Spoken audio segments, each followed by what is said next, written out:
Assalamualaikum warahmatullahi wabarakatuh. Hai semua, saya Seyfia Indodur Masuda dan teman saya Cerisa Latifah.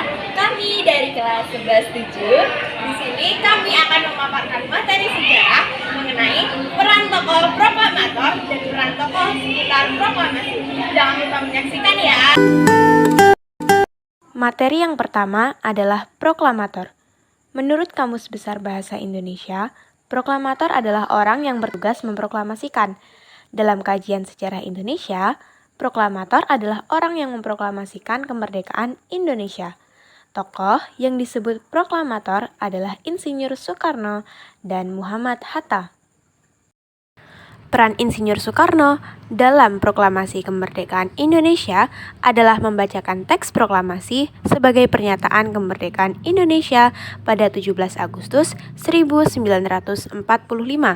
Tak hanya itu, Soekarno dan Muhammad Hatta sempat diamankan di Rengas Dengklok agar segera bersedia memproklamasikan kemerdekaan. Atas usul Soekarno dan Hatta ditunjuk mewakili bangsa Indonesia untuk menandatangani naskah proklamasi kemerdekaan. Berdasarkan hasil sidang PPKI pada 18 Agustus 1945, secara aklamasi Soekarno ditetapkan sebagai Presiden Republik Indonesia. Soekarno mengemban jabatan Presiden Republik Indonesia hingga 1967. Soekarno wafat pada 21 Juni 1970 dan dimakamkan di Blitar. Peran Muhammad Hatta pada proklamasi kemerdekaan Indonesia dimulai sejak ia menjadi anggota BPUPKI dan wakil PPKI. Dalam proses perumusan naskah proklamasi kemerdekaan, Hatta turut menyumbangkan pemikirannya. Kalimat kedua sekaligus kalimat terakhir dalam naskah proklamasi kemerdekaan Indonesia merupakan sumbangan Hatta. Bersama Soekarno, Hatta menandatangani naskah proklamasi kemerdekaan Indonesia. Dalam peristiwa 17 Agustus 1945, Hatta mendampingi Soekarno membacakan naskah proklamasi kemerdekaan. Selanjutnya, kita akan membahas tokoh-tokoh sekitar proklamasi kemerdekaan.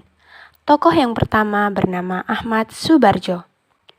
Saya menjamin bahwa tanggal 17 Agustus 1945 akan terjadi proklamasi kemerdekaan Republik Indonesia.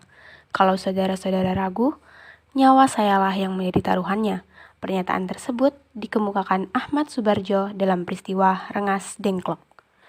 Peran penting Ahmad Subarjo pada peristiwa sekitar proklamasi kemerdekaan ditunjukkan saat menjadi mediator antara golongan muda dan golongan tua pada peristiwa Rengas Dengklok.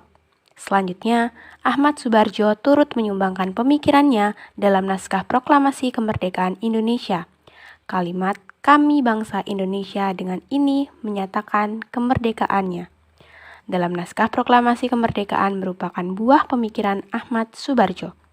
Tokoh yang kedua adalah Soekarni Kartodiwirjo.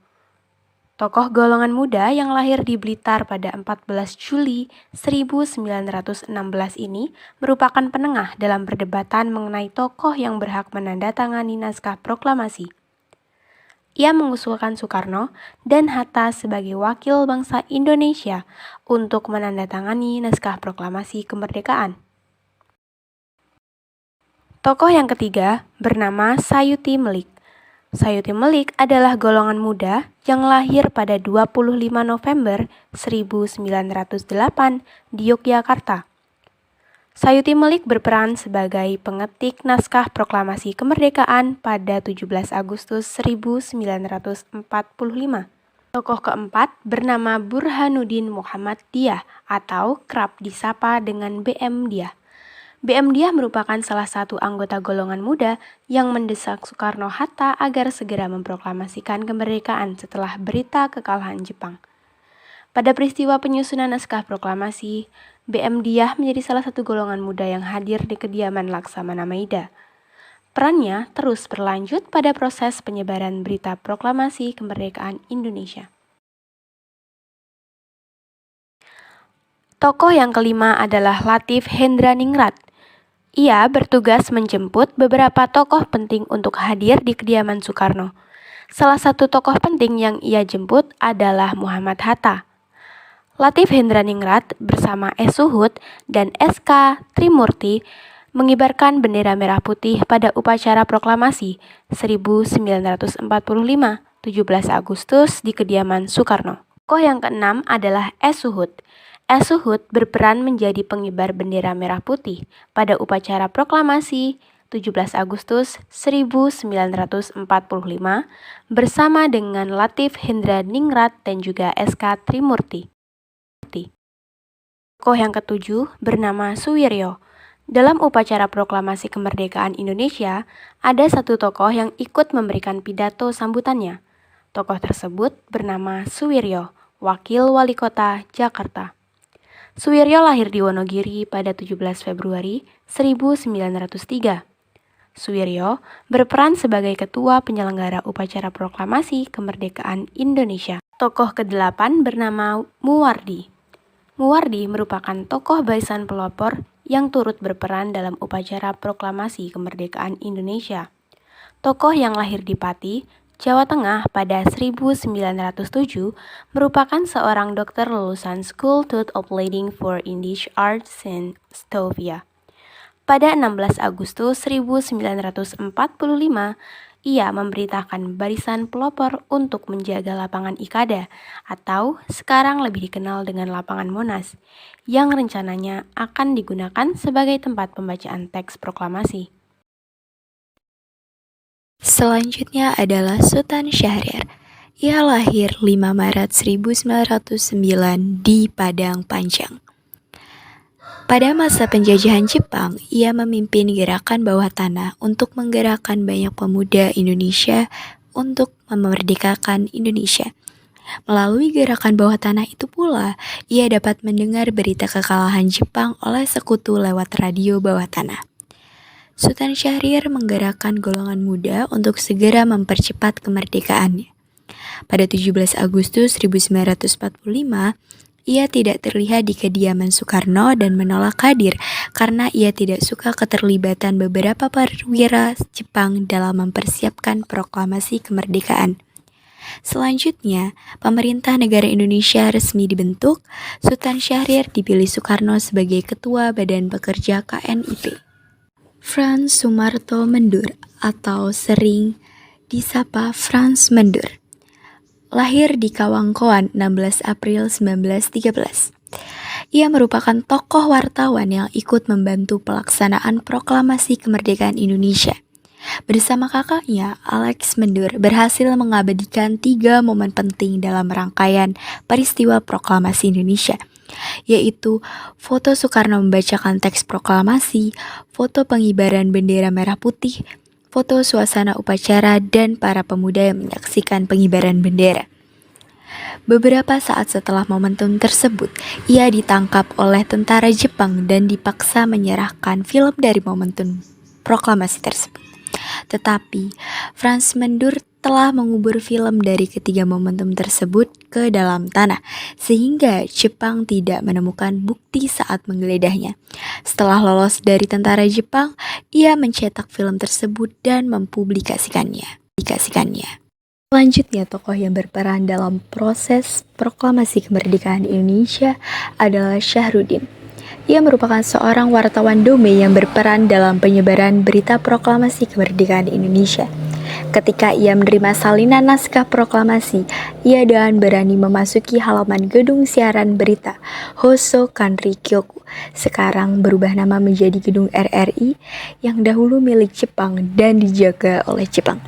Ia terpaksa melalui belakang, yaitu dengan memanjat tembok belakang gedung dari Jalan Tanah Abang. Naskah proklamasi kemudian berhasil diserahkan kepada Yusuf Ronodipuro untuk disebarkan ke seluruh daerah dan luar negeri. F. Wus dan Yusuf Ronodipuro merupakan tokoh yang berperan dalam penyebaran berita proklamasi kemerdekaan Indonesia. F. Wus merupakan seorang Markonis yang dengan berani menyiarkan berita proklamasi kemerdekaan Indonesia melalui kantor berita Dome yang berakibat pada penyegelan kantor berita Dome.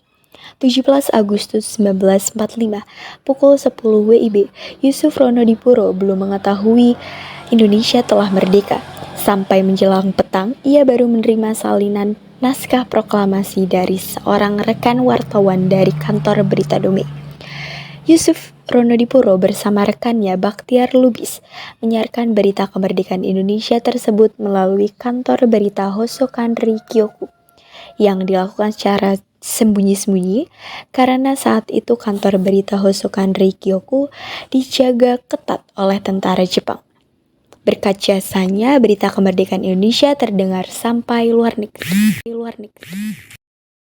Lambertus Nicodemus Palar atau yang biasa disapa LN Palar merupakan seorang diplomat ulung dalam perjuangan kemerdekaan Indonesia, khususnya melalui diplomasi. Pada tahun 1947, ia diminta oleh Presiden Soekarno untuk menjadi juru bicara Republik Indonesia di PBB.